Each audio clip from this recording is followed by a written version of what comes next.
We're going to be recording this. I know some people have messaged me saying they can't join today, but are hoping for the resources. So this is recorded. We will be sending out the presentation slides. I do know that I neglected to send this presentation slides from our last roundtable, so I'm going to do a joint send out of both presentations come tomorrow, where you'll have the recordings, the documents, and any materials we've covered.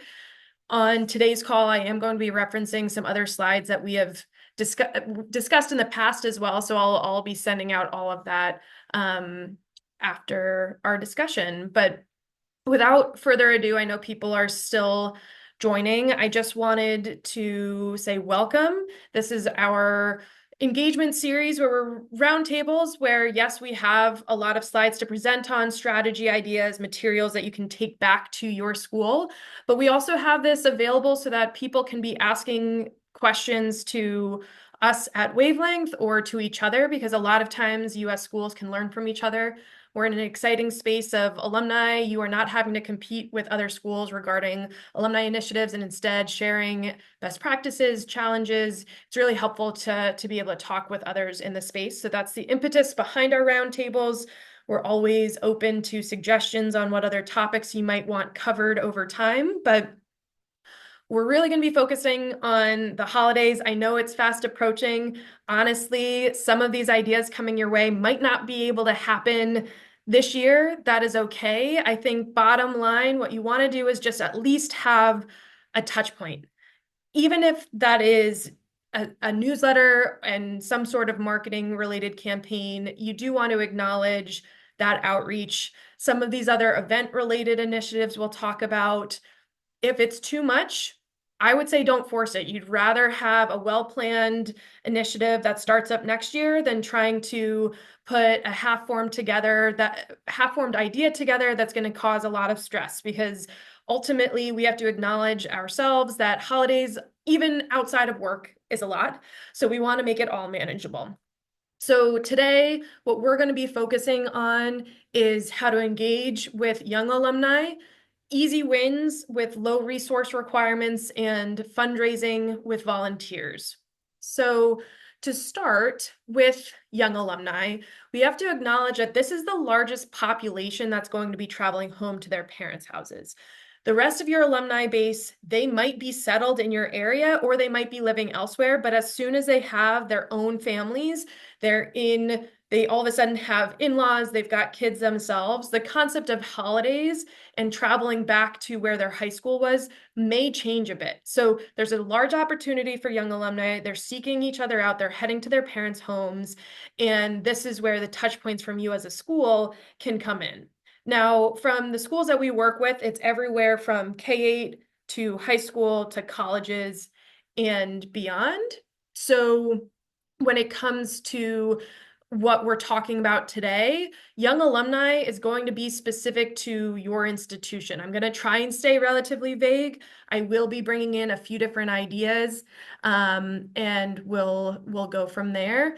So when you're planning the young alumni, what they're trying to really do is seek to reconnect with their friends. These are people who, whether it's high school, college, first job, they still have those recent memories of their friend group. And yes, they're probably staying in touch with each other, be it social media, be it texting, but there is, outside of their insular circle, there's also some of those concentric circles of people they were close with, but not close enough to stay in touch. So that's where you have this opportunity to really curate the ability that you bring everyone together, and it's through the name of your school. With that in mind, we had one thing around, I always say this, you are an alum yourself. You know where your experiences are in various journeys in terms of your life journey and stages. You might have kids yourself. You realize that from a young alumni stage, they might not be as interested in large group activities that you're hosting, where you might be targeting an older alumni base that's interested in casual cocktails and discussion, when young alumni might want to be more active or be separated from the older generation. So What's really great about the positions that we're all in here is that being alums ourselves of whatever institution, we know our previous life, like our previous chapters in our life, how we would be interacting with content that we receive or events that we're invited to.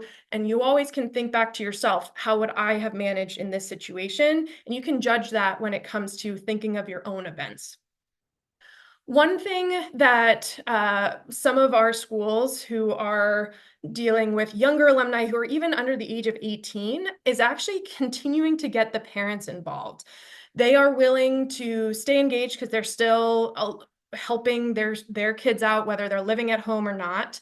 But we have several K-8 schools and even some of our high schools relying on parents to help mobilize their alumni base and their classmates to be able to hang out, whether that's a house party or an actual event. You might have some support from these young alumni parents themselves who might still have a kid at your school in volunteering. So you might not be alone. You might have some people who supported you or supported the school rather while their kids were at your school. So think about that of, are there opportunities to take advantage of willing support to help you be able to mobilize and create more events because you've got the volunteers handy.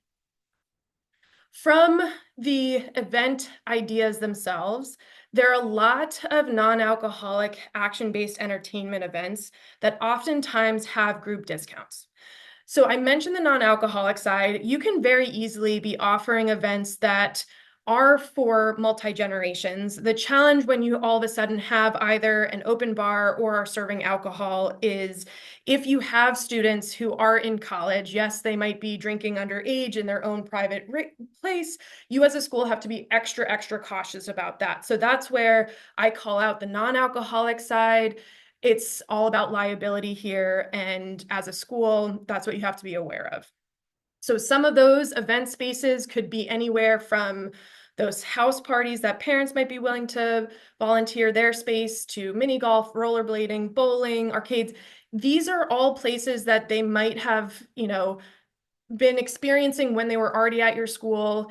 You can also be taking advantage, and I'm going to be talking about this in the actual event planning ideas, but you could be having events at your school, be it sports related or otherwise, that the young alumni immediately slot right in. The cautionary tale, as I said with the young alumni, is their age and wanting to bring them in when it comes to what they'd be interested in. They're not going to want to be sitting in on some of perhaps different fireside chats or fancier initiatives that you might be supporting for older community members. So really think through your young alumni. This is a targeted time for them because they are traveling home. And what can you offer that's just for them, that isn't going to break the bank, but at the same time feel like a fun way to keep those touch points? Yes, they're not major donors. But if you lose track of engagement with them now, it's a lot harder to reestablish relationships down the line. So when you're thinking college and beyond, there's also the young alumni aspect to them as well. So having and hearing from fellow classmates saying, hey, are you going to this? So if you have any relationships with some of the young alumni to say, do you mind inviting your friends to join? Hearing from a classmate is going to be really helpful. There are a lot of opportunities around competition. Whether we've worked with some schools that have annual dodgeball events or basketball events where it's just inviting the alumni to either play against each other or play with the current students as well. Some of your young alumni coming back are going to recognize your current students, especially if they're only a year or two out. And that camaraderie, the competition, that's a really healthy rivalry. And it's on your property, low cost, and is just a fun, spirited event. When I say local watering hole meetups, there are a bunch of times. Think about it when someone says, "Oh, I'm about to go have a burger or wings or whatever it is." You probably have a short list of these are inexpensive but classic food scenes in our area. You ask me that question, and I immediately think of 4 or 5 different locations from my hometown where I grew up of oh, anytime I visit, I always need flavors from these few places.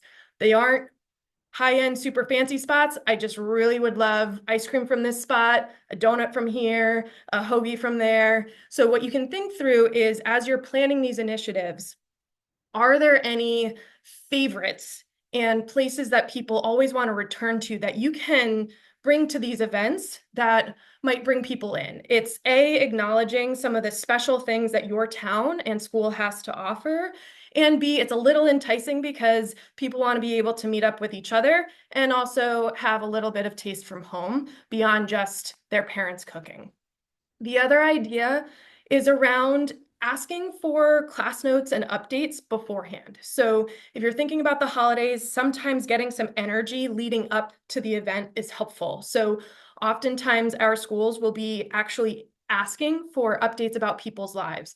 Where are you now? What are some fun initiatives you've been doing? What happened over the summer? And capturing those stories, adding those to the invite, adding those to the newsletter, saying, we can't wait to see you. Here are a few things that your classmates and friends have been up to so far. Can't wait for you to continue those conversations and share more stories at this upcoming event. So you have a little bit of the ability to spread the word, get people excited, remind people of the fun they've had, the nostalgia of remembering their classmates. It helps with the invite process for sure. And it also encourages anyone who couldn't attend to still feel connected. So when you're thinking about some other larger events, I like to kind of break it up into a few different sections. These are not exclusive. There are a lot of other options beyond these four, but some of the events you can be thinking about around the holidays are they family friendly? Because if we're going past the young alumni stage and into the world of, okay, I now have a family with young kids, then you're thinking about, okay, it's harder for them to be able to show up without their children, to cocktail hours where you're able to have events where it's either more formal or it's informal, but it's adults only, and then they can be heading home or heading off to a meal separately. The academically minded, I'm thinking more about, okay, if they don't want to chit chat, and sometimes that is scary for people, is being able to, go into a room of quote unquote strangers where they haven't seen people for years. The chit chat and that conversation is sometimes uncomfortable for people, but they want to engage in another way. So is there a way where you can have a coffee, rather a fireside chat of, can you bring in a professor, a teacher, a community member who can talk about, an interesting topic that's relevant to current events, to a recent book published, or an initiative happening at your school, so people can listen in. And when I'm bringing that up, it doesn't have to be technically in person. Especially with COVID, people have become more engaged online, listening in, and it allows for more geographically dispersed people to still participate. So if you set up an hour-long Q&A with some important person in your school and come listen in, that could be a really important touch point and allows a variety of people to attend, even those who aren't close geographically or might feel uncomfortable in some of the more socialized event space that we're talking about with some of these other ideas. Volunteer and fundraising, this is a very common theme around the holidays, the concept of giving back, volunteering your time. So I'll jump into volunteering towards the end of this presentation, but there are a lot of times that people are willing to support. The key is, when it comes to volunteering, that you're considering what you're asking and how much time you're asking of the individual. Can you trust them with whatever responsibility? Is it more helpful for you because they are taking responsibilities and things off of your plate? Or is it adding more on because of your oversight to them and your need to manage them, that all of a sudden it becomes a whole nother task, a whole nother lengthy to-do list on your end where it actually adds more to your plate. So be very careful with volunteering. I think volunteering is essential for success, but it's all about scaling correctly, choosing the right people, and giving them the correct roles. You can't just be vague about it. What's the actual purpose there? But for each of the events we're talking about, volunteers are incredibly helpful to get people engaged, invited to come along, and then help out with some small tasks throughout the event. If you ask people to support, they are going to feel like they're giving back in their own way. Having a task, people really like sometimes having some jobs to feel good about themselves and feel recognized to say, yes, I'm important enough to actually be helping run the event, not just attend it. So let's think through some easy wins and low resource ideas. I've mentioned this in the past before, but one of our schools has a really, really successful event the day after Thanksgiving, where they have current students, coaches, family members, alumni, anyone welcome to just come do some like pickup soccer, and they'll bring local cider and donuts from a favorite spot in the area. This is low stakes, low requirement in terms of setup, takedown, pricing, but everyone loves it. And if you think about it, the day after Thanksgiving is oftentimes a quieter time. So if you have the capability to do that, it's not like you're having to rent out resources. It could be a quick win for you there. There are a lot of times where schools are already going to be hosting events for the community just because it's the holiday season. Be it you have your music classes performing different winter events to whatever it might be. Just know that if you're having winter or holiday related performances and events locally, letting your alumni know is a very easy way for them to have a touch point, feel welcomed, and you're not having to do anything new other than send an email. Let them know this exists. You're not changing anything else up.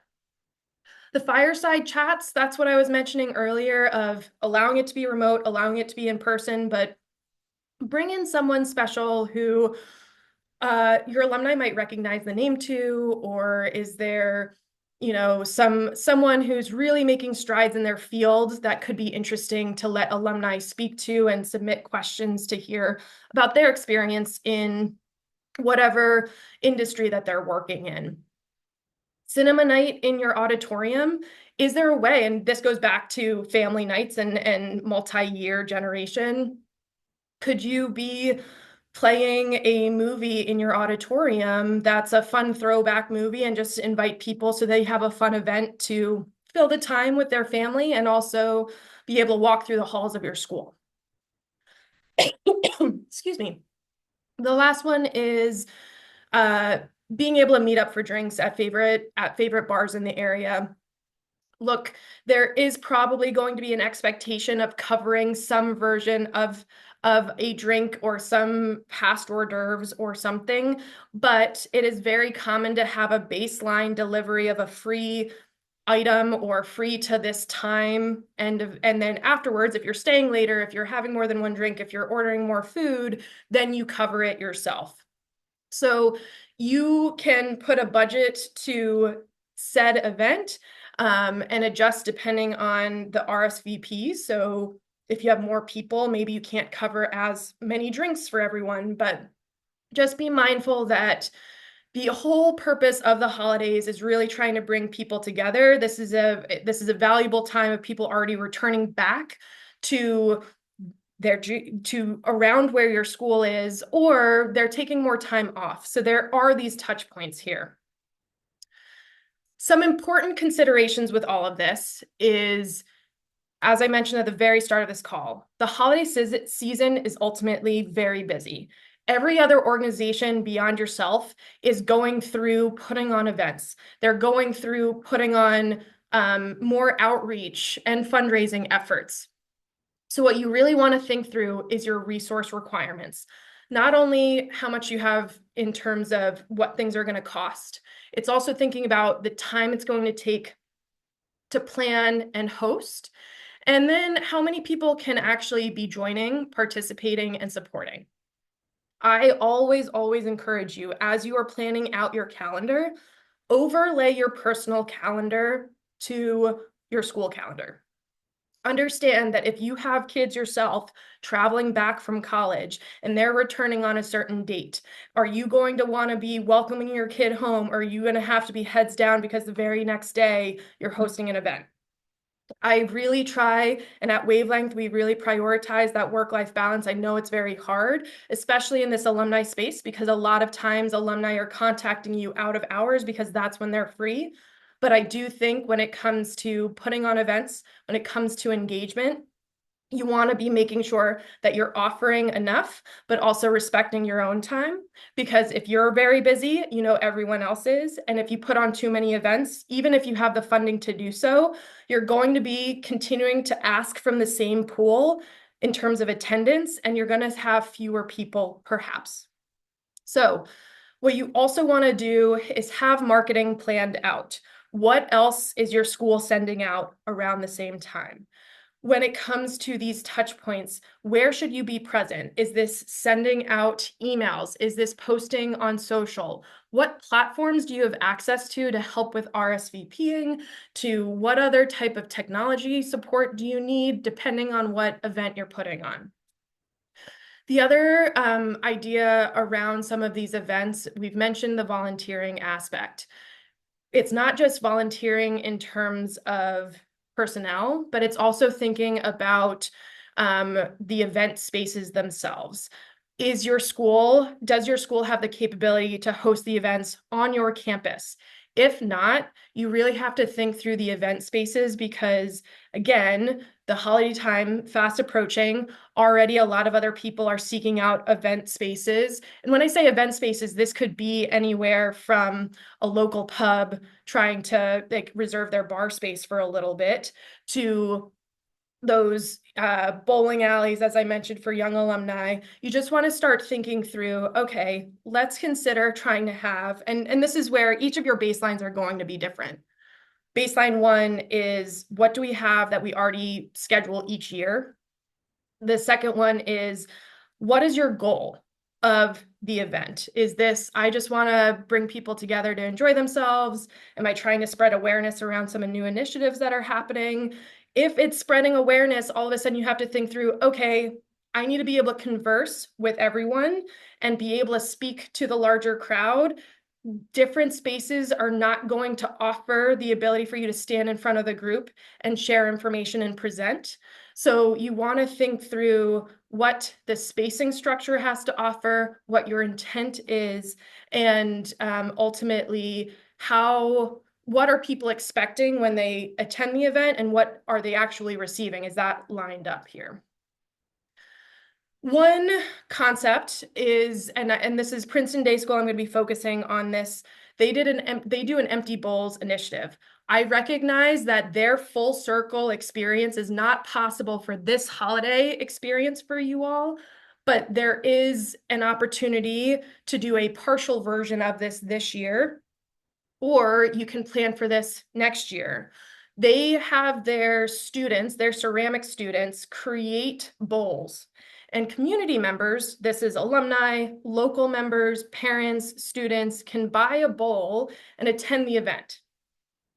At the event, there are local restaurants that have supplied soup, fresh bread, and everyone can enjoy the food. All of the proceeds from the event go to local community food pantries and organizations to help those at risk for food access. So think of this event as an opportunity around, it's not fundraising for the school. It's a community impacted event trying to fundraise for an important initiative.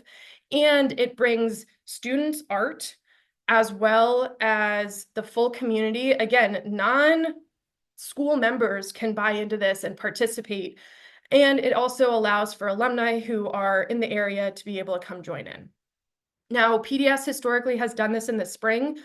For those who don't know about Empty Bowls, this started in 1990 in a school in Michigan. In terms of fundraising and meals provided, you can actually see this initiative here, but they've raised over $32,000 and they've served over 180,000 meals provided from the money raised, all because they've got students doing art to being able to have community members as well as local support from the surrounding restaurants. So think about a potential event that could work for you where you've got local restaurants helping to provide food because of X initiative. And it's a feel-good event. It's really important and shows the value of what your school is prioritizing. But this is just one idea of an event you can have down the line. I'm happy to talk more about this event too once I'm done presenting. I'm just mindful of time because I've done a deep dive with them on really the success of how this has run in the past for them. So now that we're going into volunteering and fundraising, there's a lot around Giving Tuesday. This year, I believe that's December 3rd. Some schools don't choose just to focus on Tuesday. Sometimes they make it a week-long thing, a full month thing. You don't even have to call it Giving Tuesday, but there's a lot of times where people are focusing on donations and fundraising because it's that end of the calendar year. It's around the holidays. So some important ideas to think about is getting some stories from current students, being able to share out some important initiatives your school has that's upcoming. A lot of times donors are going to be interested not on just the holistic vision, which is always important, but also some real reasons of, okay, my dollar is going to go to X. So being able to make sure you've got the right marketing materials and important heartfelt stories of where this impact is going is always going to be necessary. Do you have stretch goals or matching gifts as well? There's always a healthy competition around class years where if you can always do some, the winning class gets X at their upcoming reunion. Healthy competition, as I mentioned before, it's always helpful in trying to move either a participation number forward or a giving number forward. We always are focused on the singular day or the end date of when something happens, but we always need to think about the follow-up. And it's not just the follow-up of the thank yous to those who have given, but also the thank yous to those volunteers and closing out that relationship with those volunteers and anyone else who's helped out. So when it comes to volunteer fundraising, I have a full presentation on volunteering. I will include that on how to create a volunteer role, think through the entire volunteer journey. I have created a very, very simple volunteer job aid here. This would not be shared out to the volunteer itself, especially when you're thinking about characteristics and profile requirements. But what you want to think through is if you're creating a role to help with fundraising, you need to have responsible, eloquent individuals who are well liked. I hate to say that, but there are some times where you've got some classmates who might be really willing to help volunteer, but if I'm contacted by them, I might have not had the best experience with them on campus. Therefore, maybe I'd be less willing to give. And you want to make sure that they're trusted and discreet when it comes to giving amounts and requests. We at Wavelength prioritize volunteer roles to be on our portal so that you're not sending just willy-nilly full spreadsheets of, hey, here's your entire class, here's all their emails, we need you to reach out to them. Because if you send a spreadsheet out, you have to worry about they will have this data after the event itself. What are they going to do with these emails if all of a sudden they want to ask their classmates to do something? Are they going to ask you for permission, or are they going to just do it on their own because they have the email list in front of them? So when you're thinking about fundraising, do you have systems in place of making sure you can give them a list of contactable alumni or a list of who has and hasn't given in a way that is respectful of your entire alumni base? Do you have clear instructions on what those outreach and expectations are? Are there templates of suggested wording if you are going to be having them send out emails or text or calls, giving them some instructions and support, including FAQs on, you might be asked about something that's going on with the school today, or give them support materials so they feel empowered to do this alone, as well as reporting tools. So what you want to think through is from a volunteer tracking, how to be successful with, are you looking at who they're reaching out to, how many have donated, and the amount donated? I know I'm at time, so I'm sorry. If you need a drop, go ahead. I'm gonna run over a little bit here. But what I added this final bullet in the nurture and training needs. There are going to be times when your volunteer might not feel comfortable reaching out to select individuals. Empower them to tell you so. So if you're going to be talking with your volunteer about helping fundraise and can you reach out to your classmates, have an open conversation with them to say, hey, this is a list of people I'm hoping you can reach out to for me. Are you comfortable with this? You yourself also might have a list of these are going to be people I'm reaching out to because of anything from they are a major donor to this has been a problem alum in the past. I will handle this. Make sure you have that list separate and make it clear to your alum. You don't need to give them the reason why someone's been left off their list, but you can say, hey, this is the list we'd love you to handle from your class. Are you comfortable with this? Lastly, fundraising challenges, maintaining a live list of who has and hasn't given. If you are focusing on a giving day and you're asking your alumni to reach out, as well as you're posting as a school on social media, you don't all of a sudden want your alum to be reaching out to their classmate if the alum has given by way of a social media donation earlier in the day. So make sure you have plans on how do you maintain a live list of who has and hasn't given so that the alum knows exactly who they should be requesting from. You want to have some strong marketing content. I mentioned this a little bit earlier, whether it's quotes from current students to successful alum stories to major initiatives that's happening at your school or celebratory stories there. Have content that has various priorities in terms of some alumni are going to think about nostalgia. Other people are going to be prioritizing the concept of, are you moving this school forward to stay present and prevalent in the future? You want to have a lot of different marketing collateral there that's going to be successful in the email campaigns, in those social posts, on your website, and otherwise. Lastly is the contactable alumni data. We have data enrichment services, and we also encourage you to actually reach out to your alumni and say, hey, is this accurate? And we have a confirmed data email that actually displays, hey, this is the information we have on file for you. Is this accurate? We encourage all of our schools to do the data checking before the fundraising because all alumni are going to be thinking, oh, you want this just to ask me about making a donation later. If you can combine the alumni data request with a, hey, we're about to be hosting some upcoming holiday events and want to make sure we're contacting you at the right place, give them reasons to give you updated data outside of fundraising efforts. So I went through a whole bunch there. Thank you so much for joining us for this quick 30 minutes.